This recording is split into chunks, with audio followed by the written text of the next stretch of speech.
Hello students, आज हमें आपके साथ बहुत important very very important topic को स्टार्ट करना है। That is industry and competitive analysis and it's method कहें, इश्यूज कहें या फिर की फैक्टर्स कहो। इस टॉपिक को इम्पोर्टेंट मैंने इसलिए बोला है क्योंकि आपका हर बार पास्ट ईयर के एग्जाम इस टॉपिक में से एक क्वेश्चन 100% मिलेगा। आया भी हुआ है और आगे भी आता ही रहेगा, चाहे आप ओल्ड सिलेबस की बात करो चाहे न्यू सिलेबस की बात करो, दोनों के सिलेबस में ये टॉपिक बहुत इंपॉर्टेंट है, वेरी वेरी इंपॉर्टेंट। अब चाहे वो 1 नंबर में क्वेश्चन, चाहे आपका वो 3 मार्क्स में क्वेश्चन, चाहे वो इवन 5 मार्क्स में क्वेश्चन आए, लेकिन इस टॉपिक में से एक क्वेश्चन जरूर बनता है। ये बात तो आपको पता चल गई कि हमें पढ़ना क्यों है। इस टॉपिक को मैंने आपको, जिनके पास नोटिंग है उनको ये 16th पेज पर शुरुआत इनकी दिखेगी। जिनके पास नोटिंग नहीं है उनको इसकी टेंशन नहीं लेनी है कि नोटिंग नहीं है तो हम कैसे करें। आप अपने प्रैक्टिस मैनुअल या अपने स्टडी मटेरियल को रेफर कर सकते हैं, वहीं से इनकी वर्डिंग ली है। सिर्फ बेसिक को मैंने इसके अंदर साथ में इन्वॉल्व कर दिया है। बेस क्यों चाहिए? क्योंकि टॉपिक जब इतना इंपॉर्टेंट हो जाता है तो हर चीज़ गहराई से समझना भी बहुत जरूरी हो जाता है, ताकि किसी भी तरीके का क्वेश्चन, चाहे केस लो बन के आए चाहे MCQ बन के आए, हम सब कवर कर सके, अच्छे से अटेम्प्ट कर सके, प्रेजेंटेशन हमारी बेटर हो सके। मैंने इस टॉपिक में हर चीज का मीनिंग क्या है, जो स्टडी मटेरियल के अंदर जितनी कीवर्ड्स की लाइनें थी सब, प्रैक्टिस मैनुअल के अंदर जितने भी इस टॉपिक से रिलेटेड जितने भी क्वेश्चंस बनते थे, वो सब के सब 100% तरीके से मैंने कवर कर दिए हैं। इवन इतना ही नहीं, पास्ट ईयर के एग्जाम में जितने question industry and competitive analysis से रिलेटेड कोई भी क्वेश्चन था, सब मैंने topic wise, topic in the sense का मीनिंग क्या है, जब हम इस कंसेप्ट को पढ़ना स्टार्ट करेंगे तो आपको पता लगेगा कि कितना डेप्थ के अंदर ये कंसेप्ट है, उसमें से कितने छोटे छोटे क्वेश्चन निकलते हैं।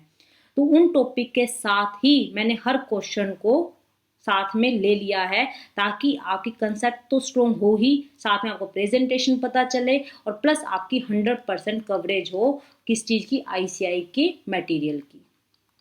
ठीक है, तो टेंशन लेने की जरूरत नहीं है। कहते कहाँ से कहाँ तक है टॉपिक, 16 पेज से स्टार्ट होकर लास्ट आपका पेज नंबर जाएगा ये आपका 31 पर। आप देख भी सकते हैं 31 पर ये मेरा कंसेप्ट कवर होगा। ठीक है, हम ये टॉपिक कहाँ पढ़ रहे हैं इसकी बात डिस्कशन ले लें पहले। हालांकि पहले लेक्चरों में कई बार ले चुके हैं, लेकिन जब टॉपिक इतना इंपॉर्टेंट है तो एक बार बेस दोबारा से लेना बनता है। हम यहाँ पर एनालिसिस के टॉपिक को पढ़ रहे हैं आपके साथ। एनालिसिस में हमारे ओल्ड सिलेबस और न्यू सिलेबस की बात करूँ तो मैक्सिमम में आपके पास टोटल 7 एनालिसिस हमें पढ़ने हैं। टोटल मैक्सिमम में कितने एनालिसिस हैं हमारे पास? 7। कौन कौन से थे? पहला था आपका, जैसे हम स्टार्ट करें तो आपका स्वोट एनालिसिस, एक था आपका टोज मैट्रिक्स बोलो या एनालिसिस बोलो, एक था आपका पोर्टफोलियो एनालिसिस, राइट। तो पोर्टफोलियो एनालिसिस के अंदर कहानी बहुत ज़्यादा है हमारी। कहते कौन कौन सी? कहते 2। एक इम्पोर्टेंट कंसेप्ट की, इम्पोर्टेंट कंसेप्ट में हमें कितने पढ़ने हैं? 3 कंसेप्ट पढ़ने हैं। कौन कौन से पढ़ने थे हमें? पहला पढ़ना था आपके साथ SBU, strategic business unit. Second था आपका एक्सपीरियंस कर्व। लास्ट था आपका PLC। जब आप इन तीनों को पढ़ लेते हो तभी आप पोर्टफोलियो एनालिसिस के मॉडल्स, यानी कि एनालिसिस के जो आपके मैट्रिक्स हैं उनको समझ सकते हो। जब तक आपने इन तीनों कॉन्सेप्ट को नहीं समझा है तो आप मैट्रिक्स अच्छे से नहीं समझ पाओगे। कितने मॉडल्स, कितनी मैट्रिक्स हैं हमारे पास? इसमें 4। कौन कौन सी थी? सबसे पहले थी हमारे पास BCG मैट्रिक्स। सेकंड कौन सा था आपके साथ? GE मॉडल बोलिए, है ना। थर्ड आपके पास कौन सा था? यस ADL का। एंड लास्ट था आपका एनसॉफ। इतना करने के बाद कहते हैं ये तो कितने एनालिसिस हुए हमारे? 3 एनालिसिस हुए। उसके बाद 4th एनालिसिस है हमारा industry and competitive analysis. Very very important. एक तो थर्ड कंसेप्ट, और ये पूरा का पूरे एनालिसिस के जितने टॉपिक आपको यूट्यूब पे दिख रहे हैं वो सारे इंपॉर्टेंट है, और हम 100% आपका सिलेबस कवर करेंगे। डोंट वरी, पूरा टॉपिक कवर करवा रही हूँ। ऐसा नहीं है यदि मैंने चैप्टर 1 दिया है, चैप्टर 2 दिया है तो 100% कवरेज के साथ दिया, एक भी टॉपिक मैंने आपका स्किप नहीं किया है। तो यहाँ पर 4th था आपका इंडस्ट्री एंड कॉम्पिटिटिव एनालिसिस, जिसकी शुरुआत मुझे आज आपके साथ इस लेक्चर में करनी है। अभी मैं आपको बेस दे रही हूँ। 5th हम करेंगे आपके साथ स्ट्रेटेजिक एनालिसिस आपका। नेक्स्ट करेंगे एक सिचुएशन एनालिसिस, और लास्ट है आपका दैट इज इन्वायरमेंट या इन्वायरमेंटल एनालिसिस। ठीक है, तो टोटल हमारे पास कितने टॉपिक बनते थे, ये 7 टॉपिक बनते थे, जिसमें से हम आपको यूट्यूब पे स्वोट टोस पोर्टफोलियो का 100% कवरेज के साथ सब कुछ दे चुकी हूँ। आज का टॉपिक है हमारा इंडस्ट्री एंड कंपेटिटिव एनालिसिस का। ठीक है, आज तक के लेक्चर जो मेरे साथ कंटिन्यूटी में बने हुए हैं या जो नए स्टूडेंट्स हैं उनके लिए एक बात, जो सब्जेक्ट है आपका, जैसे ऑडिट हुआ या लॉ हुआ या आपका टैक्सेशन हुआ, किसी भी सब्जेक्ट का जो आईपीसीसी या इंटर में है, उस सब्जेक्ट को आप कमेंट बॉक्स में लिख के बताइए कि आपको कौन से सब्जेक्ट की सबसे ज़्यादा रिक्वायरमेंट है। जो मेजोरिटी में जितने कमेंट होंगे उसके लिए हम लेक्चर अभी से बिल्डअप करना स्टार्ट कर देंगे, और जैसे ही हमारा टारगेट पूरा हो जाता है, जैसे 2000 सब्सक्राइबर का है, एक एग्जाम्पल मैंने रफली दिया है आपको, जब जैसे ही पूरे हो गए, हमारी कमिटमेंट पूरी हो गई कि हमें इतने चाहिए थे, हमारा टारगेट पूरा हो गया, दैट मोमेंट पे ही हम नेक्स्ट सब्जेक्ट आपके साथ स्टार्ट कर देंगे। अब आपके पास एक अपॉर्चुनिटी है कि आप मैक्सिमम कवरेज अपना करना चाहते हैं, मैक्सिमम सिलेबस आप अपना कवर करना चाहते हैं, तो मस्ट डू है कि आप शेयर कीजिए, सब्सक्राइब कीजिए अपने फ्रेंड्स के साथ, आप बताइए इस चैनल के बारे में, ताकि आपकी मैक्सिमाइज आपकी हेल्प हो सके। आपको फ्री लेक्चर्स मिलेंगे, कंटेंट वाइज मिलेगा, क्वालिटी कंटेंट मिलेगा, आपको कहीं और से कुछ भी करने की जरूरत नहीं होगी। ये बिल्कुल श्योरिटी के साथ मैं बोल रही हूँ, क्योंकि बहुत मेहनत करके नोटिंग बनाए रखी है, कुछ भी टॉपिक छोड़ा ही नहीं है, 100% की कवरेज है, बस समझने की देर है। समझ लोगे तो 100% कवर होगा और टॉपिक को अच्छे से आप अटेम्प्ट भी कर पाओगे, क्योंकि हम प्रेजेंटेशन को साथ में लेके चल रहे हैं। और न्यू सिलेबस वाले स्टूडेंट, मैंने पहले भी बोला है, अभी फिर से बोलती हूँ कि एक बार पक्का दिमाग में बिठा लो कि प्रैक्टिस मैनुअल में जितने क्वेश्चंस हैं आपके कंसेप्ट से रिलेटेड आपको करके जाने। तो कोई खुश मत हो जाओ कि प्रैक्टिस मैनुअल अब की बार आईसीआई ने नहीं दिया है आपको, तो आईसीआई ने क्या किया है, स्टडी मेटेरियल के साथ ही आपको क्वेश्चन इनरोल करके दे दिया चैप्टर वाइज, लेकिन कुछ कंसेप्ट कुछ क्वेश्चंस फिर भी रह गए हैं, छूट गए हैं, कहाँ पर, आपके स्टडी मटेरियल में। तो मैं आपको सजेशन दूंगी कि जो ओल्ड सिलेबस का प्रैक्टिस मैनुअल है आपके कंसेप्ट से रिलेटेड आपको करके जाना है। आपको ऐसे तो बहुत ज़्यादा टाइम लग जाएगा, नहीं लगेगा, आप वीडियो देखते जाओ, उसमें मैंने सब कुछ कवर कर दिया, कुछ छूटेगा ही। करते हैं इसके साथ हम स्टार्टिंग। आपकी टॉपिक है इंडस्ट्री एंड कंपेटिटिव एनालिसिस। तो सबसे पहले ये समझना पड़ेगा ना कि what do mean by industry, industry होती क्या है। तो सबसे पहले लिखेंगे आप, industry is a group of similar firms. एक समान जो भी फर्म्स, जो भी बिजनेस काम करते हैं, जब उनको इकट्ठा कर देते हैं तो वो क्या कहलाती है, आपकी इंडस्ट्री कहलाती है। यानी कि सिमिलर या सेम फीचर्स होंगे जिस भी बिजनेस के, तो उसको बोलोगे इंडस्ट्री। क्या, तो थोड़ा और सिंपल करो, ठीक है। जितने भी बिजनेसमैन हैं, सुन लो ध्यान से, जितने भी ओनर्स हैं, वो सेम बायर के लिए, क्या बोला मैंने, सेम बायर के लिए आपस में कंपटीशन करते हैं, तो वो सब के सब एक ही इंडस्ट्री का पार्ट माना जाता है। यानी कि उन सब ग्रुप को यदि टोटल कर दे तो वो क्या कहलाती है, आपकी इंडस्ट्री कहलाती है। सिंपल भाषा में जनरल मीनिंग है सेट ऑफ सेलर, सेलर्स का जो ग्रुप है उसको इंडस्ट्री कहते हैं, लेकिन आपको टेक्निकल लिखना है, industry is a group of similar firms whose, जिसका प्रोडक्ट हैव अ सिमिलर और same attributes, attribute that means features, so that, जिससे they compete for same buyers, same buyers, एक समान जो बायर्स हैं उनको वो अट्रैक्ट कर सके, वो सब क्या कहलाते हैं, आपके इंडस्ट्री की कैटेगरी में आते हैं। एक एग्जांपल आप ले लो, जैसे पेपर की इंडस्ट्री है आपकी, तो पेपर में सारे पेपर के जो मैन्युफैक्चरर्स होंगे वो इसी इंडस्ट्री में आ जाएंगे। कहता, और बैंक की इंडस्ट्री ले लो, तो बैंक इंडस्ट्री का मीनिंग है जितने भी आप मार्केट में बैंक देखते हो सबको इकट्ठा कर दो, तो वो क्या कहलाती है, बैंक इंडस्ट्री। कहता, और एग्जाम्पल एक ले लो, जैसे स्टील इंडस्ट्री है, टेलीकॉम, जितने एयरटेल है या आपका जियो है या है, जितने भी आपका ये सारे बिजनेस है, सारे फर्म्स है, सबको इकट्ठा कर दो तो किस इंडस्ट्री के अंदर आते हैं, टेलीकॉम इंडस्ट्री के अंदर। ठीक है, चलिए, तो सेट ऑफ बायर, कंफ्यूज नहीं होंगे, सेट ऑफ सेलर कह दे, सेट ऑफ सेलर्स कह दे तो क्या बोला है हमने, दैट इज इंडस्ट्री। और लेकिन सेट ऑफ बायर्स बोल दे, बायर्स का ग्रुप बोल दे, तो वो क्या बन जाती है, मार्केट बन जाती है। ठीक है, एक एमसीक्यू इस पे निकल सकता है, तो इसलिए बहुत अच्छे से करना, जितनी वर्डिंग लिखी हुई है सब सोच समझ के लिखी हुई है, कोई भी वर्डिंग आपकी एक्स्ट्रा में नहीं है कि सोचो कि ये तो छोड़ दो, नोट है क्या करेंगे पढ़ के, नहीं, ये नोट दे रखा किसी रीजन से दे रखा है।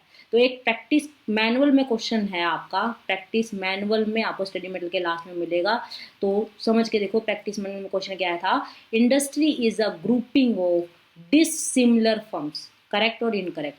इंडस्ट्री ग्रुप है डिसिमिलर, अलग अलग तरह की फर्म्स का। No, incorrect. क्यों? क्योंकि आप डेफिनेशन देखो क्या लिखा है, industry is a group of similar firms. Clear हुई कहानी? तो इंडस्ट्री का मीनिंग यहाँ प्रैक्टिस मैनुअल से आपको कवर होगा, अदरवाइज क्लियर नहीं होता। तो सिमिलर फर्म्स का है, एक्सप्लेन कर देंगे। क्या करना है एक्सप्लेन पेपर में? मीनिंग और एग्जाम्पल। 3 मार्क्स तक ही पॉइंट आ सकता है इंडस्ट्री का, लेकिन इतना आसान नहीं आएगा। लेकिन हम बेस कर रहे हैं तो हर तरीके का करके जाएंगे, स्क्रैच से स्टार्ट करेंगे ताकि अच्छे से आपका पूरा हो जाए। ठीक है, क्लियर हुई बात? समझ में आया? चलिए नेक्स्ट टॉपिक पे चलते हैं आपके साथ। एक दो वर्ड थे ना आपके, एक इंडस्ट्री था और एक था आपका कंपिटिटिव। तो कंपिटिटिव से पहले यानी कंपटीशन को समझना पड़ेगा। What do mean by competition? तो कंपटीशन को समझो। ये ओल्ड सिलेबस के लिए कुछ बात है, मैं बाद में बताऊंगी ये क्या लिखा हुआ है। पहले इस पे फोकस नहीं करना है, पहले इस पे करना है। तो कंपटीशन है क्या? It is a market structure. Market, market समझ में आ गया ना क्या है? Set of buyers. यस, तब समझ में आ गया ना क्यों लिख रखा था ये। सेट ऑफ बायर्स मार्केट है, तो एक मार्केट का एक साथ ढांचा, एक स्ट्रक्चर, एक फॉर्मेट कह लो, एक फ्रेमवर्क कह लो, विच प्रोवाइड्स फेयर प्राइस और value for money to the customer. Fair price और वैल्यू फॉर मनी का मीनिंग क्या है? जब आपकी सेटिस्फेक्शन बहुत ज़्यादा है as compare to paid money, जब कस्टमर जितना पैसा देता है उससे ज़्यादा उसको उस प्रोडक्ट से सेटिस्फेक्शन मिल जाए तो वो कहलाता है आपका फेयर प्राइस या वैल्यू फॉर मनी। ठीक, दोबारा से, यदि आपने कोई गुड्स खरीदा, आपने उसके लिए 10 रुपये पे किए, लेकिन आपको ऐसा लगता है अरे इसके लिए तो मैं 15 रुपये भी दे सकता था, तो उसको बोलता है वैल्यू फॉर मनी। क्लियर होगी कहानी? समझ में आया कंपटीशन का? अब चलते हैं एनालिसिस। पहले समझते हैं इंडस्ट्री एनालिसिस क्या है। इंडस्ट्री का मीनिंग समझ लिया, इंडस्ट्री के एग्जांपल समझ लिए। अब चलते हैं इंडस्ट्री एनालिसिस होता क्या है। तो इंडस्ट्री एनालिसिस है एक ऐसा एनालिसिस जो मेन फोकस करता है आपका इंडस्ट्री पर। किस पर फोकस करता है? इंडस्ट्री पर। लेकिन किस लिए हम फोकस करते हैं? ताकि इंडस्ट्री का पोटेंशियल हम देख पाए, समझ पाए। पोटेंशियल मीनिंग है कि किस इंडस्ट्री में हमें इन फ्यूचर जाना चाहिए, क्या किसी इंडस्ट्री में ग्रोथ है या नहीं। फॉर एग्जाम्पल, जैसे मान के चलो आप किसी बिजनेस को स्टार्ट करना चाह रहे हो, तो बिजनेस को स्टार्ट करने से पहले उसका इंडस्ट्री यानी ग्रुप ऑफ द फर्म्स देखोगे ना, तो वो ग्रुप ऑफ फर्म्स के एनालिसिस करते क्यों है? ताकि हम ये समझ पाएँ कि कितना रिटर्न मिलेगा उस इंडस्ट्री में। जैसे बैंक आपको खोलना है, तो बैंक खोलने के सबसे पहले बैंक की इंडस्ट्री को फोकस करोगे ना, कितने बैंक है उस पर सारा सारा डाटा एनालाइज करोगे आप, तो उसको बोलेंगे आप। जब इंडस्ट्री का एनालाइज करते हो तो इंडस्ट्री एनालिसिस कहलाता है। तो analysis of industry is called the industry analysis कहते हैं। इसमें क्या नई बात है, लेकिन साथ में लिखना है which focus on the potential of an industry. Industry के पोटेंशियल पे जो फोकस करे, ऐसा कोई एनालाइज हम करते हैं तो उसको कहते हैं इंडस्ट्री एनालिसिस। ठीक है, बात क्लियर हो गई यहाँ पर, ये बेस क्लियर हो गया। अब चलते हैं कंपटीशन एनालिसिस पर। तो कंपटीशन एनालिसिस है क्या?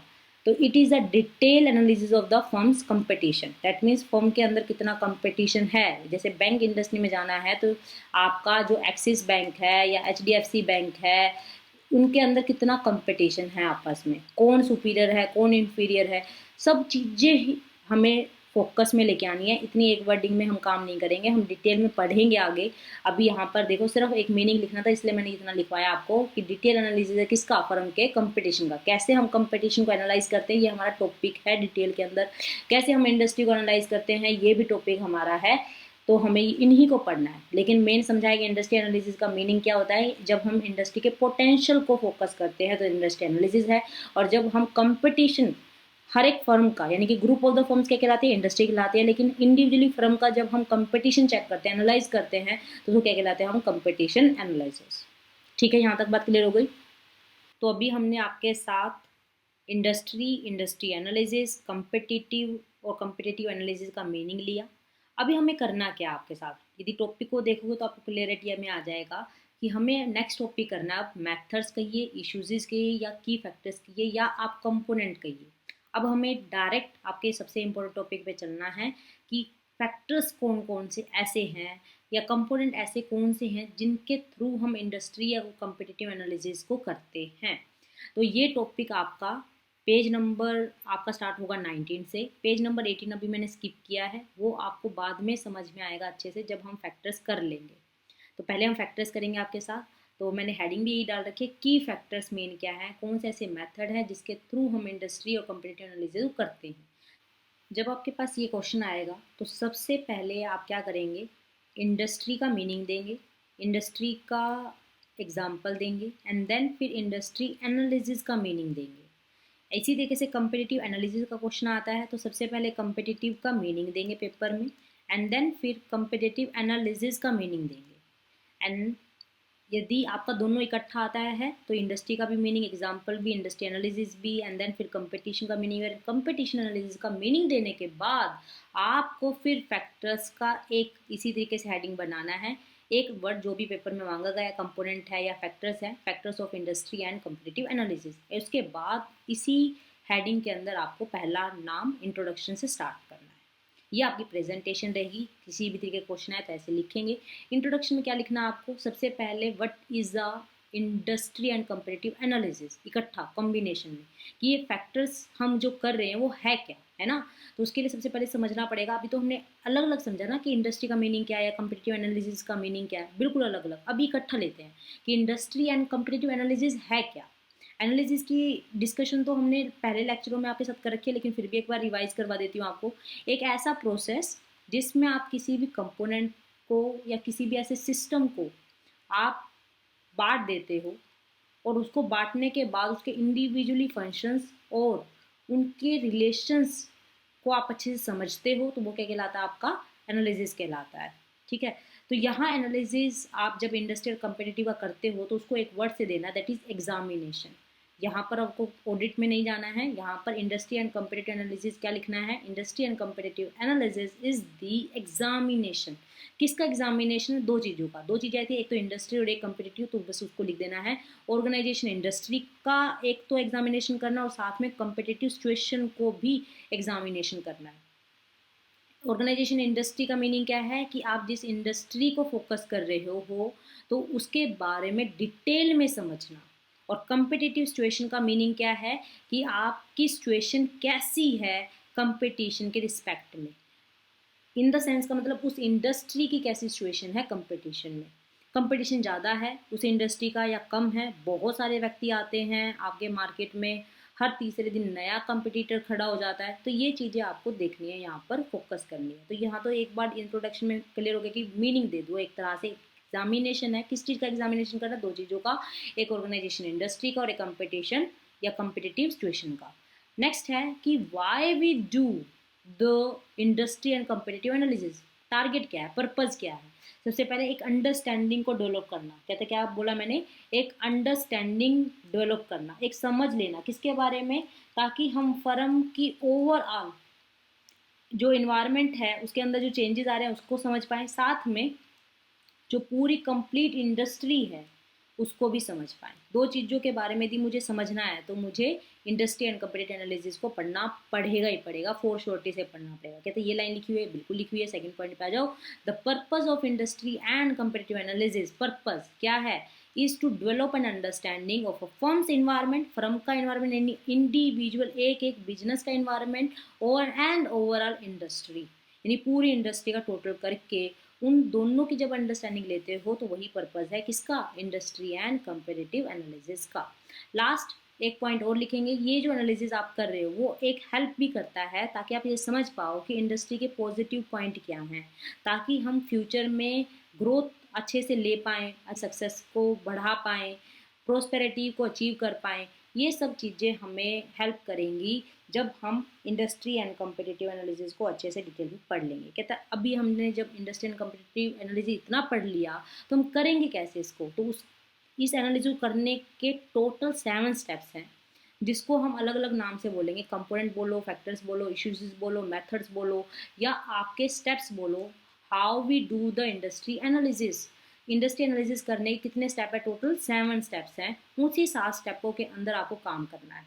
तो कौन कौन से एक बार रीड कर लेते हैं और इंपॉर्टेंट टॉपिक भी कर लेते हैं। साथ के साथ आपके पूरे इंपॉर्टेंट टॉपिक है, कहीं से भी कोई भी क्वेश्चन बन सकता है। आई से आई है तो आप ये ना सोचें कि मैंने यहाँ पर वेरी वेरी इंपॉर्टेंट लिखा है तो इसको बहुत अच्छा कर लेंगे और जिसके पास वेरी इंपॉर्टेंट नहीं लिखा है तो उसको छोड़ देंगे। आई से आई कहीं से क्वेश्चन दे सकता है, इसलिए आपको 7 पॉइंट अच्छे से हर हाल में पूरे करके जाने हैं। तो पहले पढ़ते हैं। पहला पॉइंट क्या कहलाता है, dominant economic features of the industry. Next है नेचर एंड स्ट्रेंथ, तो कंपटीशन पूरा डिटेल में पढ़ेंगे सबको। ट्रिगर्स ऑफ चेंज, आपका बहुत इंपॉर्टेंट टॉपिक है, प्रैक्टिस मैनुअल में और स्टडी मटेरियल में आपको क्वेश्चंस मिलेंगे इसके। नेक्स्ट है आपका कौन सी ऐसी कंपनी है जो बिल्कुल स्ट्रॉन्ग प्लस पॉइंट पे है, कौन सी नेगेटिव पॉइंट पे, उसको आइडेंटिफाई करना भी आपका एक स्टेप है। नेक्स्ट है कि आने वाले टाइम में इन फ्यूचर आपके जो राइवल्स हैं उनकी क्या स्ट्रेटेजी होने वाली है, उस पर भी ध्यान देना आपका ये टॉपिक एनालिसिस के अंदर आता है। नेक्स्ट है की सक्सेस फैक्टर्स, जिसको आप शॉर्ट में KSF से बोलते हो, वेरी वेरी इंपॉर्टेंट। किसके लिए ये फैक्टर्स, ताकि आप सक्सेस ले पाओ। कौन सी सक्सेस ले पाओ, कम्पिटिटिव सक्सेस। दैट मीन्स आप एक ऐसी स्टेज पर पहुंच जाओ, एक ऐसी यूनिकनेस आपको मिल जाए जिससे कंपटीशन आपके लिए बिल्कुल ख़त्म ही हो जाए, है ना, जैसे एप्पल करता है बिल्कुल। लास्ट पॉइंट आएगा prospects and financial attractiveness of industry, ताकि ये पॉइंट आपको हेल्प करेगा कंक्लूजन लेने में कि आप उस इंडस्ट्री में एंटर करो या नहीं करो। दैट मीन्स उस बिजनेस को आपको स्टार्ट करना चाहिए या नहीं करना चाहिए, हर चीज़ में डिसीजन देगा आपको 7th पॉइंट। तो ये आपका ओवरऑल एक ऐसे स्टेप्स हैं 7। जब भी हम किसी बिजनेस में जाते हैं, किसी इंडस्ट्री में एंटर करना चाहते हैं, तो यदि हमने अपनी प्रैक्टिकल लाइफ में भी इन 7 पॉइंटों को अडॉप्ट कर लिया तो हो ही नहीं सकता कि हम सक्सेस तक ना पहुँचें। यदि आपके कंक्लूजन में फेवरेबल पॉइंट आता है, दैट मीन्स आपका पॉजिटिव रिस्पॉन्स आता है, कंक्लूजन पॉजिटिव आता है कि हाँ आपको एंटर करना चाहिए, तो आपको उस बिजनेस के अंदर आँख बंद करके एंटर कर लेना चाहिए, क्योंकि ये 7 पॉइंट्स ऐसे पॉइंट्स हैं जिसके अंदर यदि प्लस पॉइंट यानी पॉजिटिव इसका रिस्पॉन्स आ रहा है तो बिजनेस आपको जरूर सक्सेस देगा ही देगा। यदि नेगेटिव आ रहा है तो उसमें जाने की जरूरत नहीं है, इसलिए आपको ये 7 पॉइंट पढ़ने हैं। तो 7 पॉइंट हम 1 बाय 1 आपके साथ करेंगे डिस्कस। ये आपका फर्स्ट पॉइंट है, बहुत डिटेल में करने जाएंगे आपके साथ, हर एक क्वेश्चन करेंगे, लेकिन आने वाले लेक्चर्स में हम 1 बाय 1 करके आपके साथ पढ़ेंगे। आज के लेक्चर को हम यहीं पर फिनिश करते हैं। मेनली हमने आज के लेक्चर में बेसिक कंसेप्ट किया ताकि एक माइंड आपका डेवलप हो जाए कि हमें आगे क्या पढ़ना है।